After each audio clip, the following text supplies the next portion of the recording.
salaamaaleykum mbokk yi seetaan la 2STV amaat nañ bég ci loolu teew fii ci kër gi la maison comme ni ñu koy waxee 2S ci seen émission after ànd ceeg Adja Astou non c'est Eva ñu teew ak mbégte sargal leen bu baax a baax di bëggee képp ku nga xamante ne nii yaa ngi seetaan sa émission bi nga xamante ne moom lañ leen jagleel ñu leen di bégal dindi naqat seen biir xol dëkkal fa bànneex comme ni ñu koy waxee bés bu ne waaye nuyu tamit képp ku nga xamante rek doomu réew mi nga nekk bitim réew di daan sa doole ñaanal la jàmm xewul ko bare bari saawan baawaan lañu fi xacc lu ñu uti yéen a ko xam yàlla na leen ko borom bi defal te mu nekk seen ci képp ku nga xamante rek ñu am yaakaar ci yéen di kontaan ci yéen bu baax a baax di ziyaar képp ku nga xamante ni jamono gi yaa ngi nekk ci waajtaayu màggal Touba bi li nga xamante ne ni ñu ngi koy waajal mi màggalu Serigne Touba bi nga xamante ne ni war naa am le premier mais jégg lu baax a baax démb maa ngi waxoon ne que le 2 la yow waxoo ma sax ne que le 2 la non j'ai pas fait gaffe au fait oui j'ai pas fait gaffe kon ñu ngi ziyaar ñëpp waa Touba di kontaan ci yéen bu baax a baax Adja Astou bonsoir bonsoir merci lu bays merci yàlla yaa ma gën a changé gis naa rose bu levée ça va sinon ça va tranquille tey moom ça va un peu bu baax tuuti rek direct. T'inquiète, ça ira, je suis là pour te booster. Ah oui. Bonsoir chers téléspectateurs, bienvenue dans votre émission préférée, votre émission After Work, voilà, comme tous les jours, du lundi au vendredi, 18h, 19h, non s'y va, Adja Astou. Et comme vous le savez, aujourd'hui, c'est le dernier numéro de la semaine, on est vendredi, après samedi, dimanche, on reviendra lundi, comme à chaque fois, Inch'Allah, rien que pour vous faire plaisir, comme on a l'habitude de le dire, voilà. Et comme vous le savez, aujourd'hui, on est vendredi, et qui dit vendredi dit art. Aujourd'hui, on a un artiste, voilà. Moi, je l'appelle, l'artiste là que même son numéro, son portable, il m'a enregistré. L'artiste là, parce qu'en fait, c'est quelqu'un qui est complet. Non seulement aujourd'hui, on l'a invité, ci art la ñuy wax parce que de ci yëngu, mais yëngul seulement ci art. Dafa yëngu ci li nga xamantene mom moy musique, day woy, des jouer guitare, des jouer djembé, tout ça. En fait, il fait beaucoup de trucs. Donc, moi, je dis c'est un artiste complet. Donc, il s'appelle Gallo. Il sera là d'un moment à l'autre avec nous sur le plateau pour nous dire kan moy Gallo bobu parce que génné na album yagul. En plus, mu nek sama mbokk talibé Baye Niass. Donc, voilà, non, je pense pas. Je lui demande non, il est mandingue, je pense, si je ne me trompe pas. Ouais, si je ne me trompe pas, il est mandingue. Je suis d'origine mandingue. Cissé. Hein? Man Cissé là, tout couleur d'origine mandingue. Parce que si on dit Cissé, soit bambara là, ou soit c'est bambara, soit tout ça, c'est la même chose. Donc voilà, nous dans ce village, nous avons des lacs tout couleur. Je sais même pas faire que j'allais. Et voilà, même nous tout couleur, nous lacs, ça doit faire c'est par exemple quand tu dis Koularang, moi Ndjagenay. Pël yi ñoo ngi koy wax gawru soose yi kulaarang la ñuy wax donc ñun kulaarang la ñuy wax donc tu vois c'est un peu mélangé le pël et le saucé. C'est bien tout qui fait un cocktail. Voilà mooy lu ko Adja Astou waxee artiste bu ñu invité tey il est complet vraiment dafay def art te c'est vrai que art boo koy def dama yaakaar ne da nga war a mën a def lépp lu bëri parce que lii ñuy def nii lépp rek art la donc artiste plasticien en même temps musicien ak yu bëri yu nga xamante ne bu ñëwee fi ci plateau bi dinañu ko gën a détaillé mu nekk loo xamante rek am ci occasion ba Adja Serigne Saliou Mbacké xam ngeen ne tey la am juróomi at bi mu dëddoo àdduna mu ngi génne àdduna le 28 décembre 2007 boobu ñu ngi doon def fii plateau ci kër gi mu nekk loo xamante ne nii duñu ko gaaw a fàtte surtout tamit nga nekk murit le 27 décembre 2007 le 28 décembre plutôt pour moi 2007 ci la génn àdduna ku tey mu nekk 5 ans ñu di ko doon ko féete tey mu tombé ak Magal Touba moo nekkoon 5e xalifa tamit mu nekk lu nga xamante ne rek coïncidence la bu am ci tarixa murit dañ ba tey rek dañuy ñaan suñu borom bi yokk leeram taf ci barkeel fa mu ne gënal ko lool fi nga xamante ne rek fa la jógee te bés bu ne saa su ne suñu xel di nekk ci moom màggal gi nga xamante ne ñu ngi koy waajal ni ñu ko waxee dem ba daw ndànk daa def ndànk chauffeur yi ndax xam ngeen ne ay doomu aadama la ñuy yëpp kon ñu ngi ziar ñëpp bu baax a baax a baax en attendant suñu invité di ñëw dañu ànd ak waa régie ñu seetaan benn clip dellu si waat ci plateau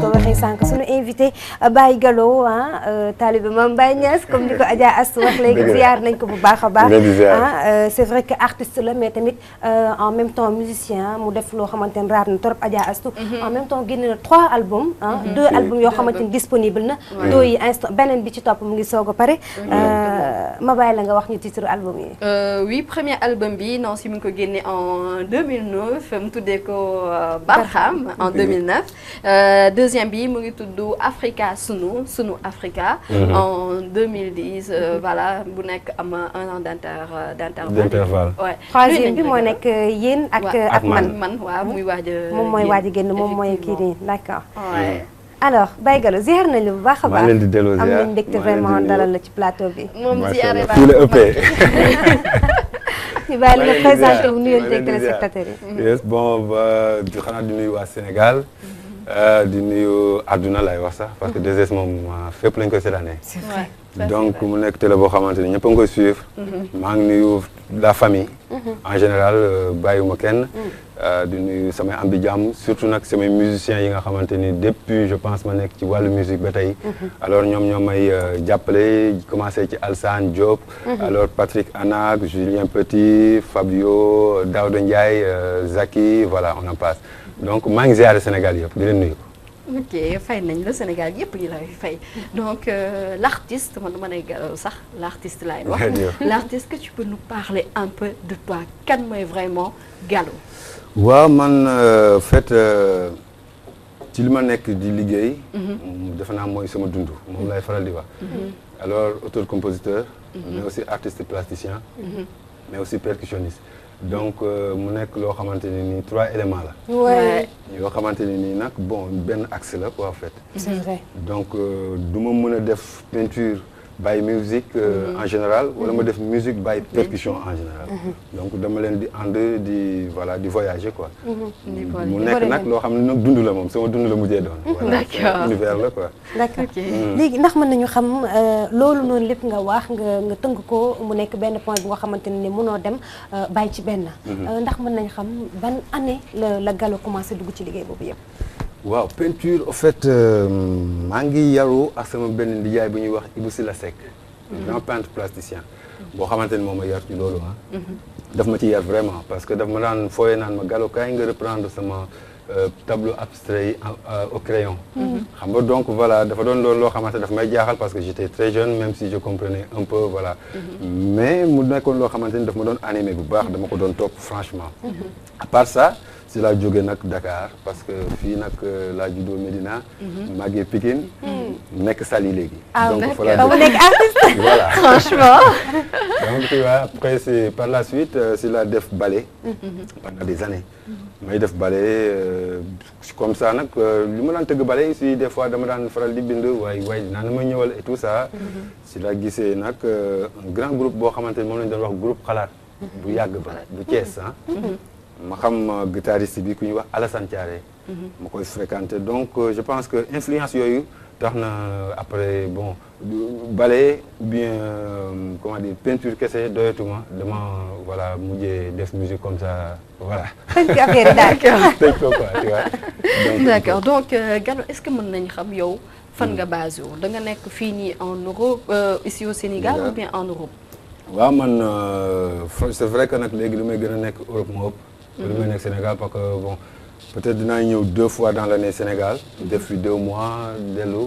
defaat 2 mois quelques émissions dellu. noonu laay faral di def depuis ça fait bientôt 4 ans ou 5 ans.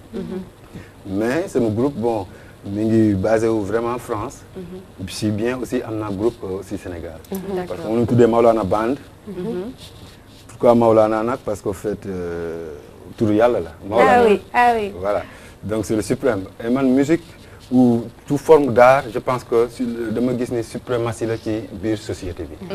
l'art dénonce pour la il est là pour la voilà c'est une suprématie tout simplement boo xamante ne nii dafay imposer wu ci société bi te je pense que nit ñi ñu ngi déglu musique. ñii ñu ngi koy fecc.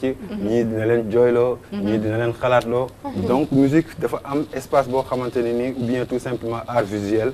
dafa am espace boo xam ne dafa captivant de telle façon que mënatuñ ko sax génne suñu dund su fekkoon te dañu xool ci jamono beeg musique amul woon. tey je pense que bu amul woon dina am nu mu demee. c'est vrai donc moo tax ma ni musique am na espace boobu. mun naa ko tuddee pour remercier aussi benn instant yàlla mi nga xam ne moo ñu moom. bande bi nag bon voilà comme bande musique tout simplement voilà quoi pour un peu def ko affaire soufisme quoi voilà. ah oui pourquoi. D'accord. soufisme bon parce que man jaamu yàlla laay gis ci lu ne. waaw ki quoi que may tëgg jëmbe. quoi que maa ngi def musique maa ngi way maa ngi peinture jaamu yàlla la. ci peinture boobu laa bëggoon ñëw. waxaloon peinture. est-ce que Gallo parce que man li ma fi gis mooy album bi ak 3 albums yi nga xamante ni génne na ko mu jege woo trop. 2009 2010 ci diggante boobu génne na fi ñaari album. mais est-ce que Baye mu ngi liggéey ci li nga xamante ni moom moo di wàllu peinture bi est-ce que mu ngi def ay tableau est-ce que mu ngi def ay exposition yeneen ak yeneen wax ñu tuuti ci peinture. waaw peinture moom dafa doon loo xamante ni en fait mooy bagage bi gën a oyof mais bu gën a diis. parce que su ma nekkee Sénégal maa ngi peinture. su ma nekkee France maa ngi peinture. waaw donc maa ngi exposé tout le temps à Saly aussi ci benn hôtel bi ñuy wax hôtel La Médina. D'accord.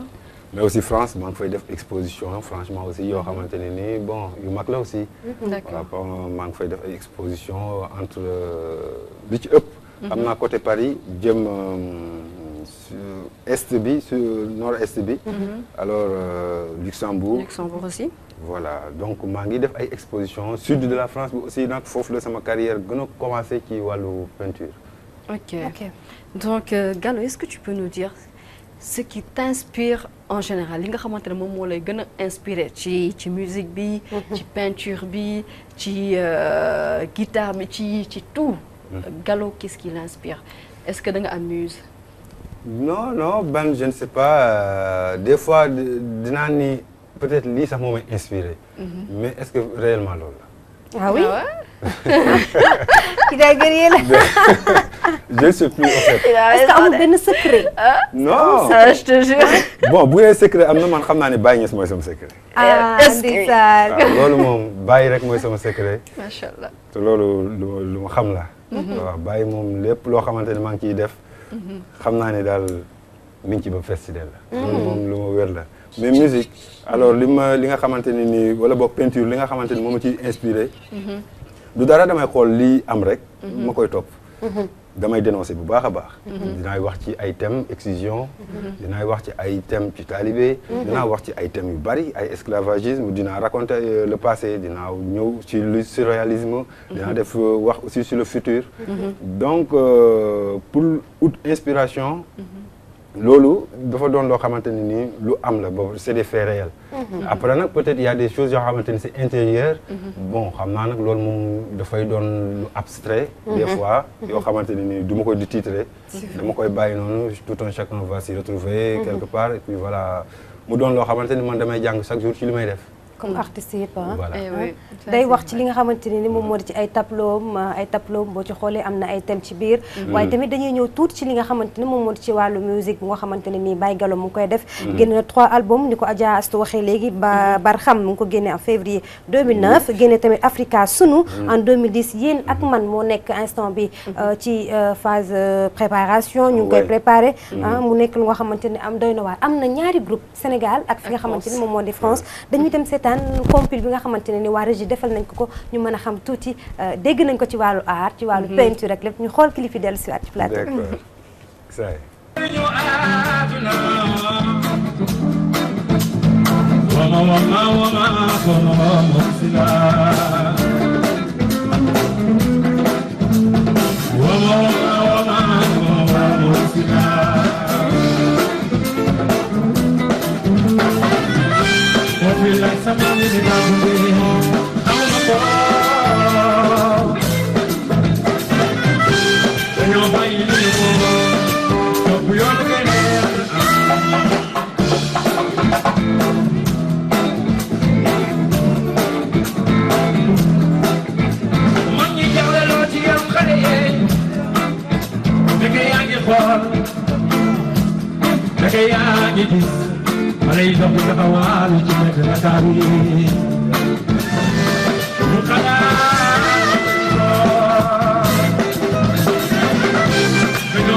We're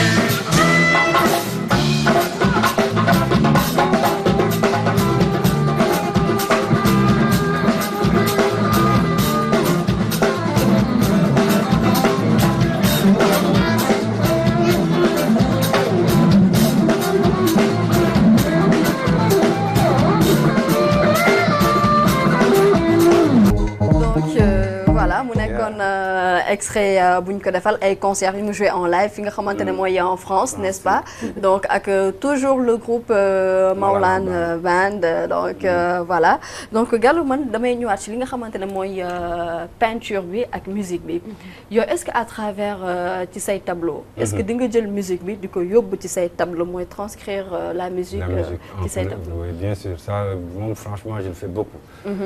Parce que au fait ñaari thèmes la yoo xamante ni moom bii dañ koy gis bii dañ koy dégg.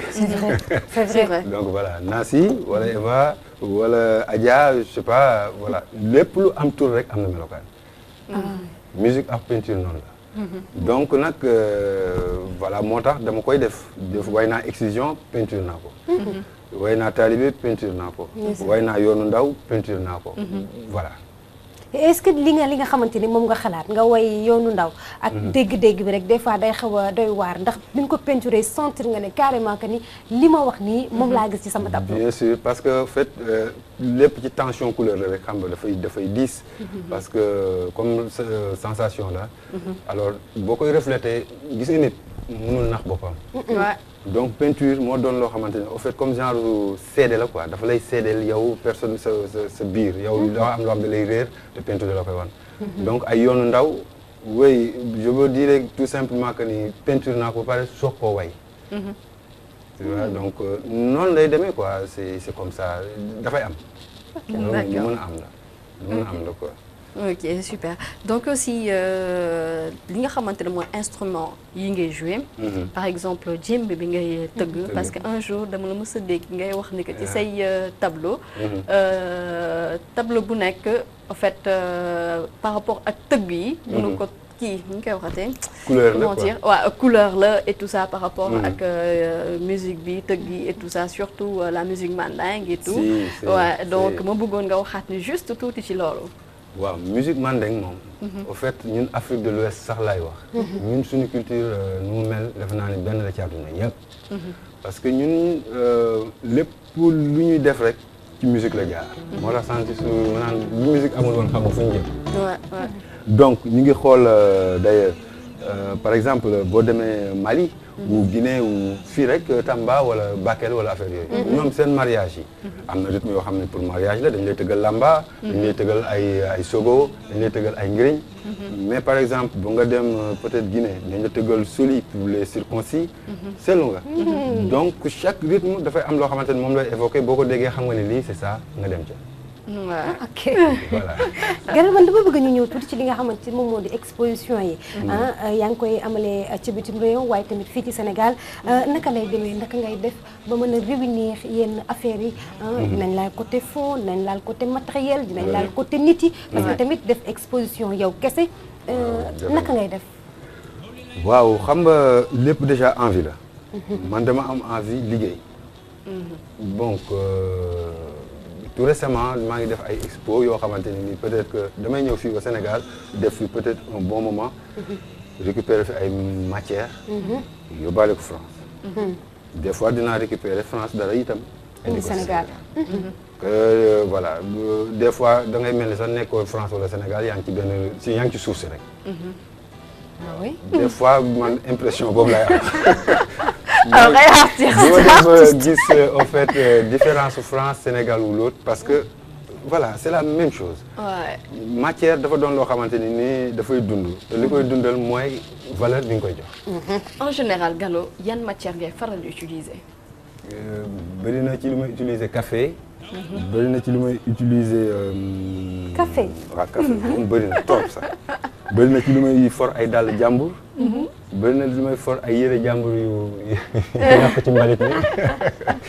c'est le donc des fois da ngay transformer en buujumaan. voilà non boobu mag naa ko ay lettu jàmbur yu ñu firi. bu ma ko fekkee mu tege dama koy jël dem defar ko ba mu rafet. tuddee ko tourné kii diw sàngam la. donc xam nga ça beneen vie la. donc loolu daf lay animer dafay nekk loo da nga voilà ëpp na sax rêve quoi parce que nag dafay dem ba nekk une réalité. voilà donc art dafa doon loo xam dafay yar nit. dëgg la waaw dafay tax ici koo gis rek daal am na loo xamante ni nii moom la lay jox. waaw doo ñëw dox du matin au soir te amoo loo xamante ni récupéré nga ko denc nga ko. c'est ça qui est bénéfique. Donc Même tu nag fais su du fekkee recyclage en maintenant, même temps. ah da ngay def recyclage en même temps alors. baax a baax dañuy recycler parce que au fait nag il faut ñuy xalaat ci yooyu. te àdduna bi lu nekk lañu sànni. loolu moom moo waral nag may def joobu buuju maan bi quoi. xam nga la dem buuju maan Adja Astou moo la ko tuddee.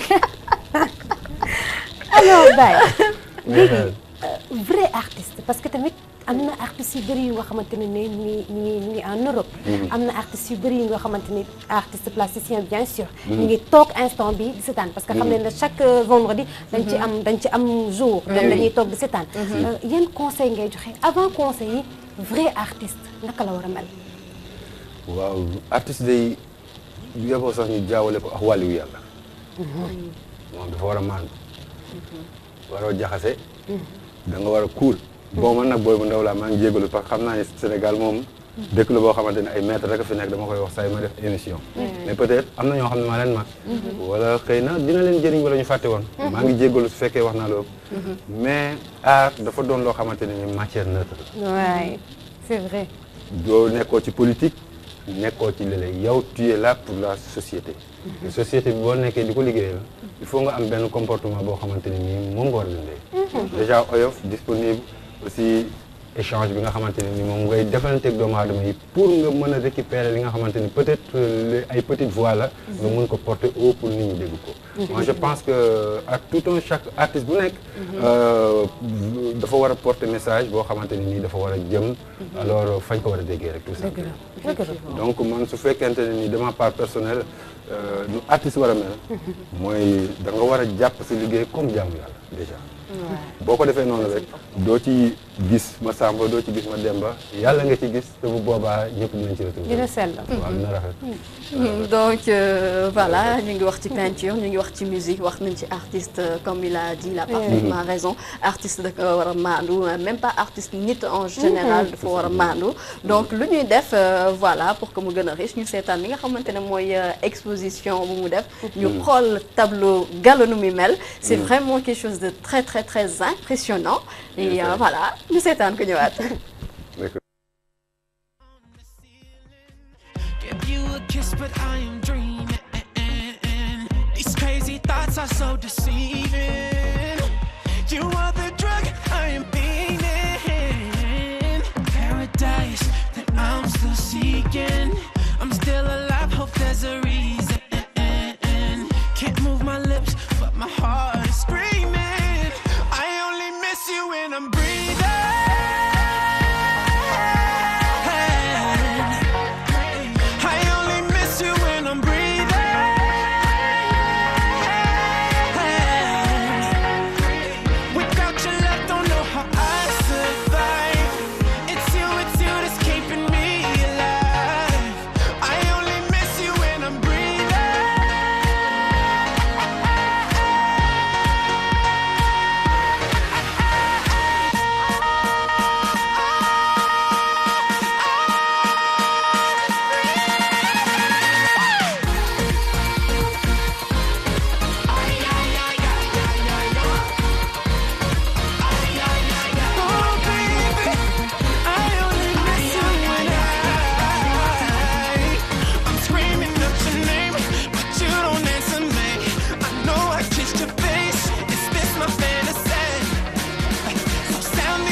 Yes. Donc non si gis nga tableau yi. Je te disais tout à l'heure que c'est vraiment impressionnant. Est-ce que tu sais à base de lan la réaliser tableau yi yëpp? Non. À base de café xam nga léegi nii wax na il travaille avec le café. tableau yi nga gis ni yëpp non si ak café lañ ko defee. oui. doy na waar. Baye. man dégg naa bu ne. gis naa bu nekk tableau yi. ñii nee nañ fi suuf.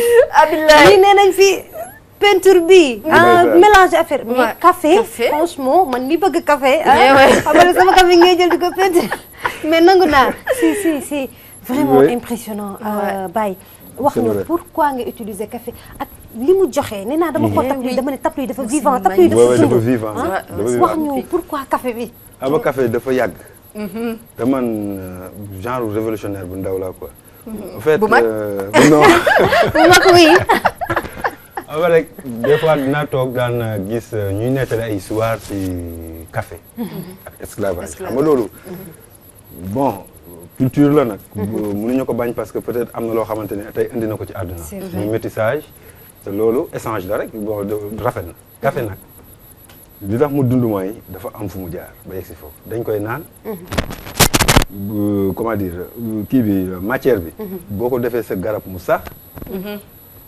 te li impressionnant ci matière bi bu ma ko topp nag ay at franchement. bu ma xoolee matière bi di ko topp di ko testé di ko topp du màgget. matière café bi waaw du màgget. bokkul comme yenn matière première yoo xamante ni nii un moment donné dafay mel ni lu fënax. waaw café du def loolu café dafa comment dire day sax daal lu matière la boo xamante ni dafay sax. léegi nag moom café li ma jox mooy genre alors sculpture sur toile matière bi dafa imposant tellement que léegi nag yooyu la may comment dire yooyu la may inspiré. dootul doon que de la peinture avec voilà damay nekk ci kii bi quoi. mais dàll bi ma gis foofu dàll bi benn maçon dàll bu Moodu nekkoon la wala dàllu Samba wala dàllu Ablaye wala daal Bamba la. benn dàllu maçon wala la dàllu Pape Sidi Fall dàllu maçon la dàllu maçon la.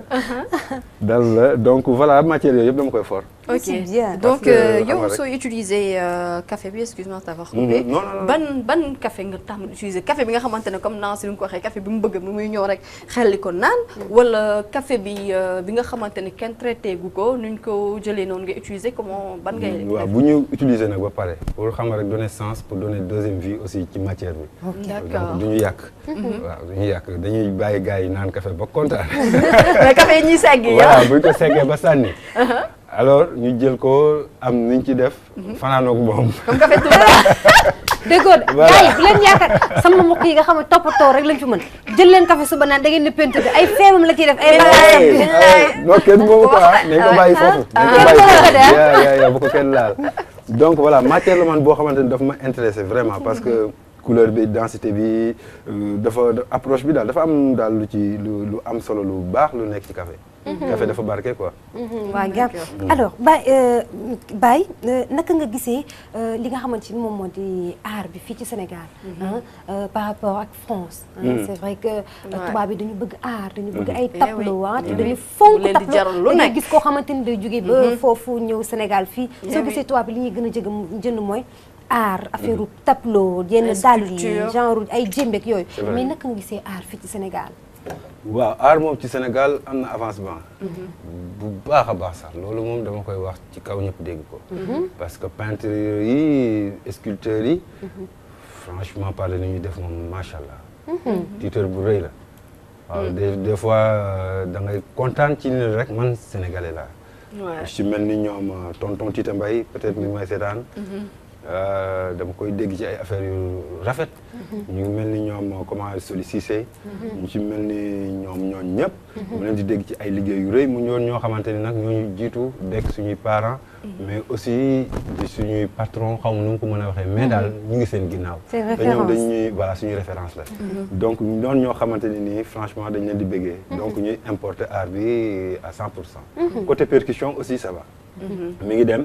mais seulement comme am na benn affaire boo xamante ni rek daal war nañ ko di xalaat surtout percussionnistes yi nañu di xalaat ni waruñoo tëgg pour dem Europe dañoo war a tëgg déjà parce que on est sénégalais tout simplement oui. important. Eh oui effectivement. pour dundal suñu art jox ko respect parce que léegi tey jémbe man booy seetlu am naa bale bu mag France groupe ngan di groupe bale am naa ko foofu donc ñëpp ay nasaraan lañu man maa ciy nit ku ñuul te dañu tëgg comme ñu Sénégal fii di tëggee mais man dafa am loo xamante ne dama ko seetlu artistes yu bëri wala ñoo xamante ne dañuy dem pour tëgg des fois génn bitim réew rek moom lañ ci yóbbu. c'est vrai Eh ouais. te loolu bon baax na parce que des fois nag day metti xam nga rek affaire bi dafa metti ah oui waaw dañuy mën a comprendre la mais ça dañ koy xam am na loo xam ne boo ci nekkee di ci kii waa ça se voit tout de suite donc loolu rek mooy li nga xamante ni voilà parce que dañ koy gis dañ koy gis quoi loolu dafa metti ci xol daal en tant que Sénégal man moom waxuma ko pour critique mais dama koy wax pour ñaan suñu mbokk artistes yi bu ñu liggéey bu ñu tëgg muy jëmbe muy lu mu mun a doon nañu tëgg parce que dañoo bëgg amuuru li ñu def te bañ ci séntu yooyu noonu bés bu jotee day yomb day yomb mais tëgg moom du moom mooy yóbbu nit bitim réew wala feneen non peut-être dañu fa waroon a dem rek voilà donc loolu moom xam naa ni sonal nañu voilà daf ñu metti daal ñu ngi koy wax gars yi bu ñu ci bàyyee xel dina am solo lool. non dinañ ci bàyyi xel dinañ ci bàyyi xel incha allah donc Gal moo bëggoon nga wax ñu Gal su naree génnee li nga xamante ne mooy album. wala nar a préparer exposition. wala am benn soirée bi nga xamante ne wala yor comme sa troupe bi nga yor en France. ñi nga xamante ne ngeen di tëgg jéem. est-ce que Gallo soo naree génne album dangay bàyyi peinture bi de côté ba nga génnee sa album ba pare. wala ngay waajal exposition bàyyi musique bi de côté ba nga pare sa exposition. wala comment tu t'organises. lépp laay boole kay. non lépp laay boole parce que xam nga peinture moom su fekkee dama saturé ci musique damay peinture bi moo may wàcce. su ma saturé ci toile bi damay jël sama guitare toog fële di composer. seetlu nga. donc bëccëg des fois ma dem jouer ji. donc par exemple rek bu ñu def suñu album bi def naa ñëwoon naa fi il y a 3 mois. durée bi ma dem def naa 2 albums. benn album boo xamante ni mooy bi war a génn yéen ak man. yéen ak man. ak beneen album boo xamante ni 12 titres la ak beneen guitariste flamenco. bu ñuy wax Kader Fayem. donc moom tamit ñu def beneen album boo xam ne 12 titres la. donc ñaari projet la yoo xamante ni nii terew ma woon maa ngi liggéey maa ngi dem répété ji bale. ñu ngi joué ji ay concert aussi. donc doonu liggéey yoo xam sax dina la sonal franchement parler. ndax da ngay dem ba miin ko ba nekk ci ba nga xamante ni nii. mënatoo dem bàyyi kenn da nga leen di namm daal say gaayan la ñuy tëral. xam nga sànq xool nañ peinture bi mu impressionné ñu trop. mais moom mii man daf maa jaaxal. eh oui non man yàlla non man. parce que xam nga lu ma jaaxal. 2009 génne na album. 2010 mu génn album. mu ngi préparé album. te it mu ngi préparé beneen album boo mën 17 titres. Baye comment tu sais. eh oui naka ngay def Baye pour mën a gérer loolu lépp. Baye Niass moom mooy sama secret. su fekkee waaye Baye nag gis nga nag Baye nag kaay mag la. macha allah gis ngeen téléspectateurs yi lay mënoon nañu woote téléphone ngeen wax. non mais man Baye Niass rek. waaw alhamdulilah Baye Niass mu ngi ci ñëpp nekk ni ñëpp Baye Niass lañu yaakaar mais nag Baye secret bi daal Baye wax ñu Baye dafa am xaalis. parce que tamit. album nu mu chéré. gars yi sama gars yi fii bu ñu génnee benn album balaa ñuy génne wat album. ñii da ngay gis ñu toog 5 ans mais benn at bi. ñu def ñaari album Baye ñun say sœur la ñu expliqué duñ ko wax kenn. waaye coupé leen micro mu waxuñu ko. non non Baye amul lu ñu nëbbu non mais benn instant xam nga rek boo amee envie liggéey comme li ñu waxoon ci kanam. doo arrêté parce que doo gis looy arrêté man mii pare naa bu suba ma defaat beneen album. barke Baye Niass ndax lii defe naa compilation la aussi. waaw bu génn fii Sénégal. gis nga ko mi ngi noonu. Teranga Sénégal. compilation bi lan la. ah oui y' a Ablaye Mbaye y' a Ablaye Ndiaye Adiouza Alioune Guissé Baye Gallo Dabi Baldé Idrissa Diop Jules Guèye les frères Guissé Mariama Kouyaté Medzo Diatta Ndiaye Samba Ndiaya Queen Bee Choula Ndiaye Simon Sène Wally Balago Seck Yoro Ndiaye. cocktail bi ne. doy na waar ah. franchement naka ngeen def ba def compilation. 2 CD. si artistes yi nga xamante ne ku ci nekk li ngay def defa ôté na ñu ngi def rap ñu ngi def mbalax ñu ngi def leneen ak leneen naka ngeen def ba def compilation bi. waaw moo taxoon man la Sénégal dafa doy waar ci wàllu art dañoo am avancement bu doy waar. yaa ko wax léegi cocktail bi doy na waar. torop lépp ci nekk. man dañ ma contacté rek ñuy wax Silla Ibrahima Silla mooy production boobu la Silla production. d'accord waaw man dama toog France moom ci boppam mu woo ma par le biais de Lamine Fall maa ngi leen di nuyu di leen ziar de passage. alors ñoom ñoo ma woo wax ma wàllu compilation bi. donc voilà pour expliquer rek comme quoi que ni amul taxaw. boo parewul parewoo boo paree nag. gars yi ne la kaay. donc compilation fan lañ ko mën a amee parce que y a 18 artistes 28 chansons moo ci nekk ñaari CD. premier CD bi moo ngi am 15 titres. deuxième CD moo ngi am 13 titres. donc compilation bi y a. nekk na lu raar le monde entier moom. nekk na lu raar. partout dans le monde. nekk na lu raar du ñëpp mën a def lii non artistes yi ci nekk parler liggéey bu rafet lay def. def naa bu ñëpp doon def comme liggéey sur la production. Sénégal am na artistes yu bëri dinañ ci retrouver wu. parce que liggéey bu rafet la. liggéey bu rafet la et puis dina tax ñuy xam artistes yi aussi mën a ñemente seen biir. loolu yëpp daf ci rafet daal. donc bravo Sylla bravo vraiment bravo parce que def na lu nga xamante ni tamit raar na trop. boole artistes yu fi nekk yëpp mooy nu ko Adja li ay frères Guissé Ablaye Mbaye Queen Biz 18 artistes yu nga xamante ne boole nga leen léegi lu ma bëggoon nga wax ñu tuuti mooy bi ngeen nekkee di def seen enregistrement ambiance bi foofu naka la demee woon naka la meloon góor ñi fii jigéen ñi fii ñëpp di def musique bokk lu ñu bëgg naka la demee woon parce que bii en fait c'est un peu différent parce que ils ont regardé les artistes du moment. Bon d'après les explications. man noonu laa ci jotee damaa xëy rek ñu woo ma ñu ne boobu dañoo xool daal artistes yi nga xamante ni pour le moment ñoom ñoo nekk Sénégal ñu ngi leen di gis. si biti ak ci biir. ñoom la ñuy dugal fii. je pense que mu nekk les troisième voix du Sénégal. Yoro Ndiaye. Queen Biz donc vous avez chanté ensemble ou bien ku nekk dafa ñëw enregistré da nga ñëw def sa son ku nekk sa son yónnee ku nekk sa son yónnee ku nekk sa son yónnee. d'accord loolu mooy magie bi. ok parce que yëgante wuñu tu vois. alors gisante woo leen. voilà tu vois. fii la ñu daje ci kii ñun sax ay CD lañu CD yi bu ci réer rek ma def ko ci tableau. donc kon gars yi dem leen ngeen uti ko dem leen ngeen uti ko album bi mu ngi tudd Teranga mu ngi def 2 CD ci biir combien de titres Adja. il y a 28 titres. 28 titres premier bi 15 titres deuxième bi 13 titres. voilà d'accord donc voilà mu nekk loolu. donc ji la ñu ñëwaat tuuti ci li nga xamante ne moom mooy art ak exposition. Quelle est la différence par exemple sooy def exposition ici au Sénégal. ou en Afrique. ki nga xamante ne mooy en Europe nga def exposition. Quelle est la différence.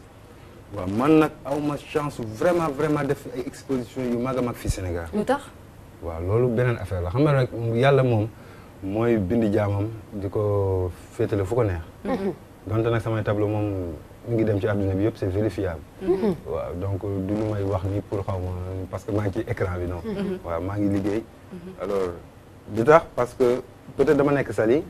Saly xam nga gars yi des fois ñu wax kii mais non Saly c'est tout simplement le monde dafa àdduna yëpp di daje. c'est vrai faw mu ça c'est vrai. donc boo nekkee Saly quelque part su fekkee ne yaa ngi def sa liggéey te topp ko t'as pas besoin de sortir. liggéey bi ci boppam mooy génn demal boppam. dëgg la kon ba may njëkk a génn France Saly googu lañ ma fekk ma doon def lu ñuy wax art et vin. maanaam pour jaay ay vin je ne sais plus xaw ma lan ay affaire sangara la daal. donc ñoom bu ñuy def seen fête boobu dañuy invité artistes yi dañuy collecté sélectionné ci pays yi. artistes yi nga xamante ne xool nañ leen neex nañ leen gis nañ seen liggéey quelque chose la boo xamante ne nii c'est à part. ñu woo leen defal leen ay exposition yu mag. waaw sama carrière ci biti foofu la commencé. donc si ci événement boobu art et vin lañ la invité ñu gis la ba remarqué la. ba ñu wax ni que Gallo ñu jël la jàppale la. ba nga dem commencer d'exposer en France. voilà ah c'est super c'est bien c'est génial la chance fu nekk la jógee vraiment des fois nga génn am tasanit boo xamante ne nii xëy na li lay taal wala xëy na li lay avancer loo ci sa avenir moom moo ko yor donc balaa ñuy dem seetaan suñu rubrique Saminer ma laaj ko rek mais des fois sànq da nga ne di nga def exposition France Luxembourg ak fi nga xamante ne moom moo di Saly donc Saly lan nga fa doon def kon ba exposé lan la waaw man Saly li ma fa doon def mooy man déjà dama bokk ci ballet bu mag bu ñuy wax les ballets africains. bon foofu laa doon liggéey tout le temps. mais terew ma woon nag maa ngi doon def ay tatouage au henné xam nga tatouage au henné. waaw ok donc loolu moom def naa si ñu ko njëkk def fii Sénégal man ak sama grand frère ak ku ñuy wax Khadim marché HLM ñu may wax yàgg na. boobu Sénégal. donc yooyu lañ fa doon def ak sama beneen mag bu ñuy wax Cheikh aussi. donc ñun ñi doon def tatouage au henné yooyu moom moo poussé ci peinture. yooyu yëpp ci li ma posé ci peinture ci la bokk. donc alors léegi nag am benn hôtel bu nekk foofu bu ñuy wax la Médina. ma jubóog ñoom bu baax a baax. fa dëgg yàlla si ñu bëgg sama liggéey. ñu déggoo moo tax ma fay exposé. ñoom wóolu la daal ñu ne la mën nga ñëw exposé fii. nga fiy exposé tout le temps depuis 2007 def naa fa exposition ba léegi jee daggul. d'accord et ton premier tableau que tu as vendu c'était quand. dama ko may. dama ko maye franchement c'est mon premier tableau dama ko maye benn nasaraan bu ñuy wax mode je ne sais plus quoi. mais sinon su dee premier tableau boo xamante ne ni defar naa ko te xam ne lii moom defar naa ko. Van Gogh laa mos a dessiné benn peintre kii xaw ma xam ngeen Van Gogh. waaw donc parce que sama tonton dafa doon peinturer marque Van Gogh. mais daf ma marqué woon ba nga xamante ni.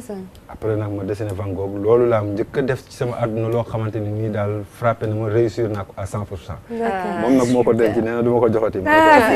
c'est bien Adja l'émission tire à sa fin defal nañ ko si vous étiez le temps ñu koy kale ma la ko rek bàyyi ce dernier mot nga tënkal ñu rek li nga xamante ne nii moom nga bëgg li ñuy remercier ci tout. d'accord man moom maa ngi remercier sama artistes yi nga xamante ni ñoom lay liggéeyal.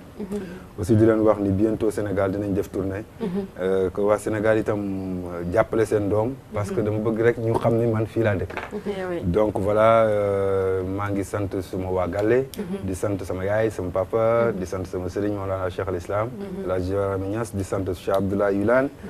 bon ku lim juum fàttewuma kenn maa ngi ziare ñëpp.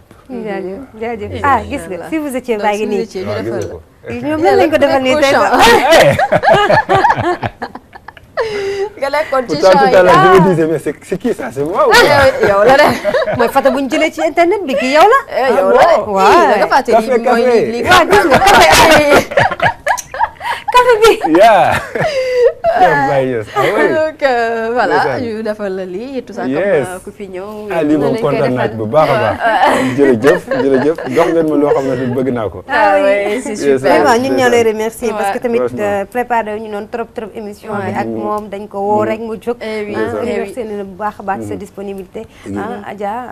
donc l'émission man avant ñu tàggatoo. non si ce que je vais faire mooy remercier ki nga xamante ne mooy Djily Création 5 étoiles moom sañsel tey et tout. très joli. ouais merci numéro de téléphone am di le 77 632 29 13 ou le 33 824 16 98. donc am na site web www.djilystyle.com page Facebook am donc bëgg modèle bi mun ngeen woote wala visiter page Facebook bi wala site web bi. il fait des choses vraiment intéressantes. et aussi de remercier Neyman Coiffure depuis Sacré-Cœur 533 14 45 Néné et voilà Nancy di la remercier. man. oui di la remercier bu baax. bon merci beaucoup c'est tout pour aujourd'hui vraiment amoon nañu mbégte lool teew fii bon album bu nga xamante ne ñuy May Gallo voilà moo ko fi andi tey mu ngi nii am na titre yu bëree dem leen ngeen uti ko si la production moo ko def kon moom tamit remercier nañ ko baax a baax ci li nga xamante ne jël na ko initiative bu rafet a rafet am na ay bagages yu bëri daal donc bon week-end à toutes et à tous Adja lan nga bëgg mu defal ñu tàggatoo ak kii bi waaw mu yëngal bonne fête bonne fête oui bonne fête on sera là le lundi inchallah donc ñu tàggatoo artiste hein dañuy takkale rek. allez. merci à la 2STV nag parce que yéen mention spéciale franchement. non merci à toi c'est toi qui est tout le temps disponible pour la 2STV ça moom franchement je dañ koy wax dama koy wax ci kaw jërëjëf 2STV yal na yàlla yokk fi leer. amiin li nga xamante ne nii moom ngeen ko bëgg. bàyyi dina ko def. inchallah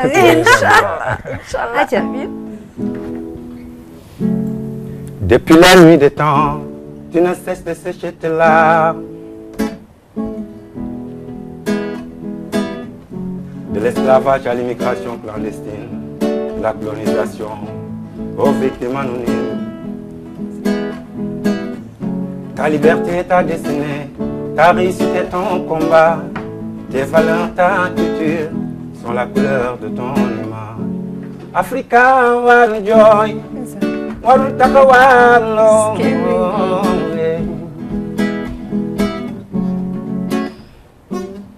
Elle a déployé un arc-en-ciel en témoignant de ses 1000 merveilles. Elle a lancé son filet dans la mer pour rapatrier les poissons exilés. So Mrs. Africa, Africa, waru joy. So Mrs. Africa, c'est quand tu veux, où tu voudras. On y va? So Mrs. Africa, c'est quand tu veux, où tu voudras. So Mrs. Africa, c'est quand tu veux, où tu voudras. Merci beaucoup.